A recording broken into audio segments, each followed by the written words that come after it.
शंका है, अब भ्रम नहीं है, शंका तो पक्का है, क्योंकि सभी टेक्नोक्रेट बताते हैं कि ईवीएम में गड़बड़ की जा सकती है। अब बीजेपी के लोगों को खुद विश्वास नहीं था कि आप इलेक्शन जीत रहे हैं। जो लोगों के बीच में थे, जो लोगों से वोट मांग रहे थे, जो लोगों की भावना को पढ़ रहे थे, वो बाद में जब माहौल टीवी से आता, जब वो जाके पहुंचते, बाद में लड्डू भी बनते हैं।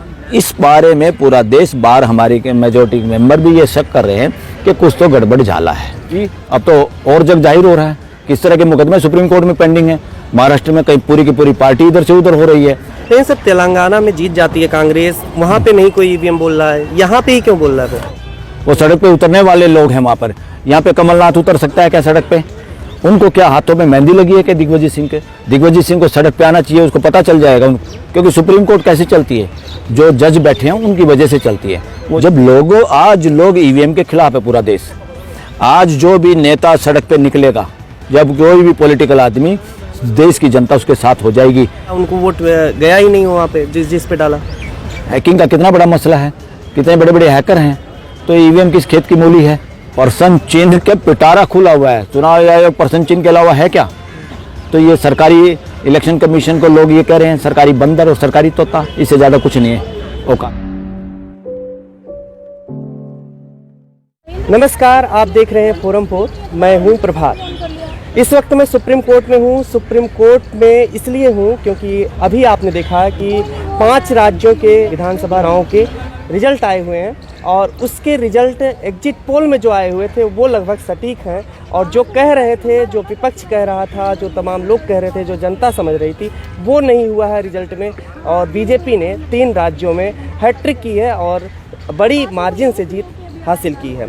और इसी को लेकर के अब सुप्रीम कोर्ट में तमाम वकील अपनी अपनी राय रख रहे हैं, जिसमें हमारे साथ मौजूद हैं इस वक्त सुप्रीम कोर्ट के वरिष्ठ वकील बलराज सिंह मलिक।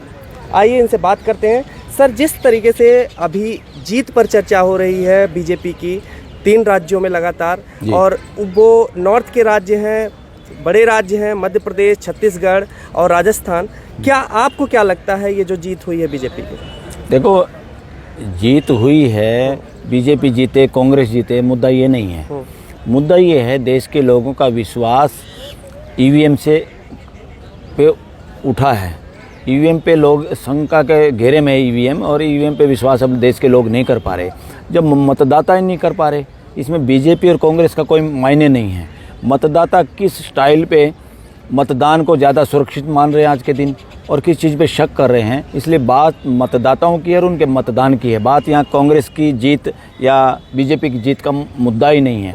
इस पे ख़ास तौर पे जब पूरे देश में शंका का माहौल है, विश्वास नहीं है, तो सरकार को सामने आना चाहिए और क्लियर कट बताना चाहिए। क्योंकि ये सरकार में अब जो लोग हैं, ये लोग जब चिल्लाते थे जब कांग्रेस की सरकार थी, अब कांग्रेस चिल्लाती है जब इनकी सरकार है, तो दोनों को देश के सामने आना चाहिए, प्रमुख नेताओं को, और अपनी पूरा स्पष्टीकरण देना चाहिए सभी पार्टियों का क्या कहना है इस बारे पे, ताकि देश में से जो भ्रम की स्थिति है, जो शंका है, अब भ्रम नहीं है, शंका तो पक्का है, क्योंकि सभी टेक्नोक्रेट बताते हैं कि ईवीएम में गड़बड़ की जा सकती है। अब जब गड़बड़ की जा सकती है तो कौन गड़बड़ कर सकता है? गड़बड़ कौन आदमी करेंगे? ईवीएम जिसके कंट्रोल में होगी। ईवीएम अपोजिशन के कंट्रोल में तो होती नहीं, ईवीएम सरकार के कंट्रोल में है, और थोड़ी सी लिमिटेड उस तक इलेक्शन कमीशन के कंट्रोल में है। और सरकारों पे शक हमेशा रहा ही है। जिसको एक बार सत्ता मिल जाती है वो सत्ता में बना रहना चाहता ही है, और वो सत्ता में बने रहने के लिए जो इस देश में होता है वो आप सबके सामने है ही, हम देख ही रहे हैं। और एक नई सत्ता पुरानी सत्ता का रिकॉर्ड तोड़ती है। किस मामले में रिकॉर्ड तोड़ती है? लोगों को जाति में बांटने में, लोगों को संप्रदाय, जिसको रिलीजन कहते हैं, रिलीजन को कहने वाले लोग तो उसको धर्म कहते हैं। धर्म वरम कुछ नहीं, धर्म वो होता है जो पूरी मानव जाति को स्वीकार्य होता है। जो कुछ लोगों को स्वीकार्य होता है, और वो भी साइंटिफिक टेम्पर के आधार पर नहीं, आँख मीच के बस वैसे मान लेते हैं। उन चीज़ों को जाना नहीं, समझा नहीं, वो आँख मीच के मानने वाले को फेत कहते हैं। और समझ के जो मानने वाली बात है तो वो धर्म होता है। इसलिए हिंदू धर्म या कोई और धर्म कुछ नहीं, सब संप्रदाय हैं, क्योंकि वो चीज़ें इनके अंदर अच्छी हैं जो कॉमन है, जो पूरी मानव जाति पे लागू होती है, जो पूरी मानव जाति चाहती भी है और प्यार भी करती है। इसलिए ये जो हार जीत है, ख़ास तौर पे मध्य प्रदेश में किसकी सरकार थी? बीजेपी। केंद्र में किसकी सरकार है? बीजेपी। डबल इंजन सरकार हुई ना। और हो सकता है नीचे जो ये शहरों में मेयर वगैरह होते हैं, जो थर्ड टायर की डेमोक्रेसी है, नीचे वाला जो सिस्टम है, पंचायत या नगर पालिकाएँ, नगर परिषद, नगर निगम, इनमें भी लगता वही होगा। हो सकता है 3 टायर की सरकार हो। जब ऐसे उसमें खूब मतदान होना, जब भी मतदान ज़्यादा होता है वो सरकार बदलने के लिए होता है अक्सर। यहाँ पर क्या हो रहा है, उल्टा हो रहा है। यहाँ पे कह रहे हैं अंडर करंट था। अंडर करंट का क्या मतलब है? बीजेपी के लोगों को खुद विश्वास नहीं था कि आप इलेक्शन जीत रहे हैं। जो लोगों के बीच में थे, जो लोगों से वोट मांग रहे थे, जो लोगों की भावना को पढ़ रहे थे, वो बाद में जब माहौल टीवी से आता, जब वो जाके पहुँचते, बाद में लड्डू भी बनते हैं। नहीं तो लोग लड्डू बनवा के रख लेते हैं पहले ही कि हम जीत तो रहे हैं। अगर उनको विश्वास होता है इस बात पे कि हम जीत रहे हैं, क्योंकि खिलाड़ी को पता होता है किस हद तक, ये कोई क्रिकेट थोड़ा कि आखिर में रन आउट, कोई भी एक ओवर में 6 आदमी आउट हो सकते हैं। तो अंडर करंट हमेशा जब होता है जब सरकार के खिलाफ जाना होता लोगों को। यहाँ तो सरकार खुद बीजेपी की है, केंद्र में भी सरकार बीजेपी की है, तो मध्य प्रदेश में लोगों को चुप रहने की जरूरत ही नहीं थी। अगर मेरे को सत्ता को वोट देना है तो मैं तो डांस करते हुए देंगे, जनता तो खुल के बताएगी ना हम आपको वोट दे रहे हैं, आपका समर्थन कर रहे हैं। ऐसा लोगों ने किया नहीं। जब ऐसा नहीं किया तो इसका मतलब चुपचाप डर के वोट दे रहे हैं क्या? किससे डर रहे थे? कमलनाथ से डर रहे थे या कांग्रेस से डर रहे थे क्या? तो इस बारे में पूरा देश बाहर हमारी के मेजॉरिटी मेंबर भी ये शक कर रहे हैं कि कुछ तो गड़बड़ झाला है। अब क्या है या नहीं है, इसको स्पष्ट करने का काम इलेक्शन कमीशन का भी है और सरकार का भी है और अपोजिशन सबका है। और ये मसला अब पार्टियों का नहीं है, ये इलेक्शन कमीशन का मसला नहीं, ये इस देश का मसला है। देश के मालिक जो 140 करोड़ हैं, उनमें से जितने मतदाता हैं, ये उनका मसला है। ये मतदाताओं के मताधिकार का उपयोग जो हो रहा है, उनको महसूस नहीं हो रहा कि हम जिसको वोट दे रहे हैं उसी को जाएगी, क्योंकि शक है ईवीएम पे। जब अमेरिका ईवीएम को नहीं यूज़ कर रहा, पूरे यूरोप के कंट्री नहीं कर रहे, कहीं पे ईवीएम का यूज नहीं हो रहा। और जिस देश को टेक्नोलॉजी, हम तो उधार के टेक्नोक्रेट हैं, हम जहाज़ खरीदते राफेल वो दूसरे देशों से खरीदते हैं, हम कंप्यूटर खरीदते वो दूसरे देशों से, हम तो बनाते हैं। यहाँ पे बयान आया था हम इतने मोबाइल बना रहे हैं। अरे मोबाइल की चिप बनाई है क्या? नया प्रोग्राम बनाया क्या इस देश ने? तो बाहर के लोगों को ला के, वो तो इसी तरह से हुआ, मिट्टी भी कहीं की और कोयला भी कहीं का, यहाँ के भट्ठा लगाओ, पोल्यूशन यहाँ फैलाओ और हम कहें गदगद हमने बना दिया सब कुछ। तो टेक्नोलॉजी में we are backward country still, और ज़्यादातर जो फॉरवर्ड कंट्री हैं उन्हीं से हम बॉर्डर के वो लेते हैं। आजकल बॉर्डर की सुरक्षा के लिए भी हम बाहर से टेक्नोलॉजी लेते हैं। इवन इजराइल से भी कुछ टेक्नोलॉजी ली है, टेक्नोलॉजी बाहर से लेते हैं। जो टेक्नोलॉजी वाले देश है वो मतदान करते हैं मतपत्र से, वो टेक्नोलॉजी को फॉलो नहीं करे। भाई हम क्यों ढोए फिर इसको? जो शंका के घेरे में है, जो हमारे लोगों को विश्वास नहीं है, उस चीज़ को हम क्यों ढोएं? इसलिए गलत है, इसको तुरंत बदलने की ज़रूरत है।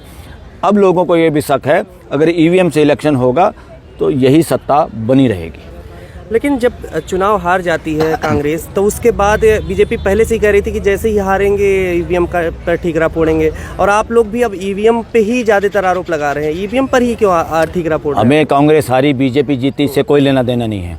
देश के लोगों को, जो मतदाता हैं, उनको शक है ईवीएम पे। अब कोई भी करे, जो सरकार में आए वही गड़बड़ करे, चाहे वो बीजेपी करे, चाहे कांग्रेस करे, कोई अन्य दल करे, इन्होंने ठेकेदारी थोड़ा ली। मतदाता ही असली ठेकेदार हैं इस डेमोक्रेसी के, और मतदाताओं को शक है ईवीएम पे। ईवीएम बंद होनी चाहिए। ये कई सरकार कहे ये सही है या कांग्रेस कहे ये सही है या गलत है, उस पर जाने की कोई ज़रूरत नहीं है। देश के लोग चाहते हैं, देश के मतदाता चाहते हैं, इस ढकोसले को बंद करने की ज़रूरत है जिस पे हमें शंका है। लेकिन दिग्विजय सिंह ने जिस तरीके से आप लगातार आरोप लगाना शुरू किया, ट्वीट पे ट्वीट कर रहे हैं, संजय राउत हैं वो भी कहें कि बैलेट पेपर से जीत करके दिखाएं, तो ये जो वो कह रहे हैं कि पहले शुरू में आंकड़ा निकला, पोस्ट बैलेट से जो निकला आंकड़ा 199 पे जीत रहे थे मध्य प्रदेश में, बाद में 60 पे हो गए अचानक से। क्या आपको भी लगता है इसमें चिप से कुछ किया जा सकता है? कैसे? अरे किसी से पूछ लो, पूरी दुनिया बता रही है कि इलेक्ट्रॉनिक मामला है ये, इसमें 100% गड़बड़ हो सकती है। और जब 100% गड़बड़ हो सकती है, कौन गड़बड़ करेगा? जिसके हाथ में सत्ता होगी, जिसके हाथ में कंट्रोल होगा, वो करे लेगा। क्यों नहीं करेगा? जहाँ पे जिस देश में एमएलए, एमपी, मंत्री संतरी सब बिकने के लिए तैयार हो, जो सौदेबाजी पूरा देश देख रहा है। ये पहले वाली सरकारों में भी हुआ, अब तो और जग जाहिर हो रहा है किस तरह के मुकदमे सुप्रीम कोर्ट में पेंडिंग है। महाराष्ट्र में कहीं पूरी की पूरी पार्टी इधर से उधर हो रही है। कौन कर रहा है? क्यों कर रहा है? जिसके हाथ में पावर है, जिसको दिया था देश के भले के लिए, और वो ईडी, आईडी, फलाना ढिकड़ा इस तरह का करके ये देश के भले में नहीं है। देश को इस तरह से आतंकित होना या करना ठीक नहीं है। ये राइट टू एक्सप्रेशन लोगों का बंद करना, इस देश का राइट टू एक्सप्रेशन सबसे ज़्यादा कमज़ोर हुआ है, खुल के कोई बोल नहीं पा रहा है। जो भी बोलता है उसको किसी न किसी मुकदमे में किसी न किसी उस तरीके से प्रताड़ित किया जा रहा है। ये इमरजेंसी से बड़ा काम है किसी भी देश में। घर में भी अगर हम बोलने नहीं देंगे अपने लोगों को, घर में विद्रोह होगा। ये तो पूरे देश का मामला है। फंडामेंटल राइट लोगों का है बोलने का अधिकार। बोलने से डरता है दुकानदार, डरता है व्यापारी, डरता है नौकरी वाला, डरता है। बचा कौन? बचा गरीब आदमी जो सड़क पे सोता है, या रिक्शा वाला जिसको डर नहीं है, उसको डंडों से पीटा जाता है। उनको कोई G20 हो तो उसे छुपा के रख दिया जाता है पशुओं की तरह से। बताइए। लेकिन सर तेलंगाना में जीत जाती है कांग्रेस, वहाँ पे नहीं कोई ईवीएम बोल रहा है, यहाँ पे ही क्यों बोल रहा है? तेलंगाना में अपोजिशन मजबूत थी, न केवल वोट डालने में लोग मजबूत थे। वो अगर उनके साथ गड़बड़ होती वो सड़क पे उतरते।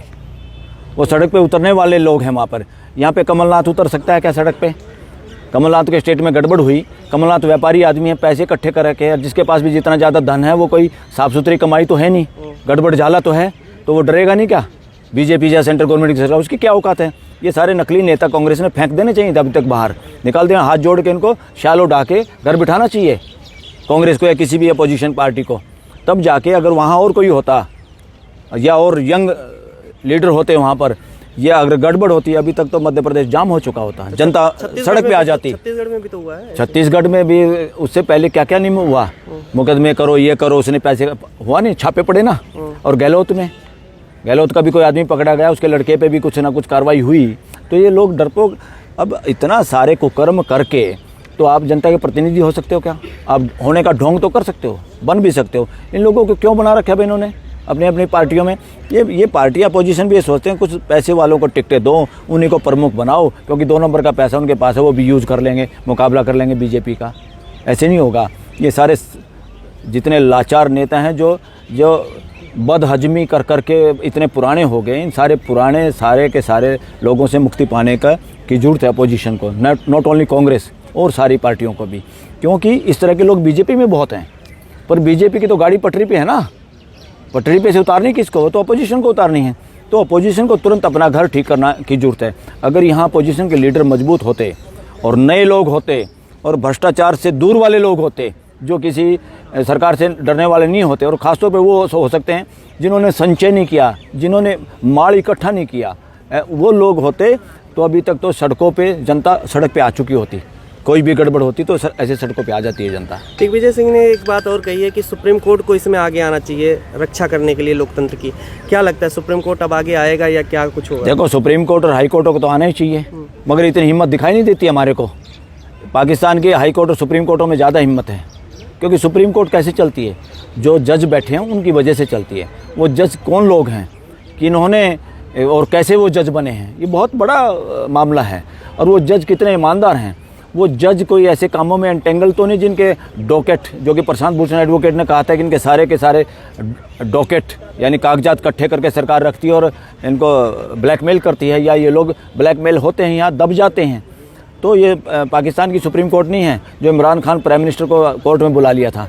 इस देश को वो दिन देखना चाहता है कि इस देश का कोई भी मंत्री संतरी या कोई भी एनीवन कॉन्स्टिट्यूशनल पोस्ट होल्ड जो करता है, उसके खिलाफ कोई आरोप हो और वो कार्रवाई नहीं होती, तो ये सुओ मोटो एक्शन लेने की जरूरत है। कब हिम्मत दिखाएगी सुप्रीम कोर्ट? अरे सुप्रीम दिग्विजय उनको तो कहते हैं सुप्रीम कोर्ट का करना चाहिए।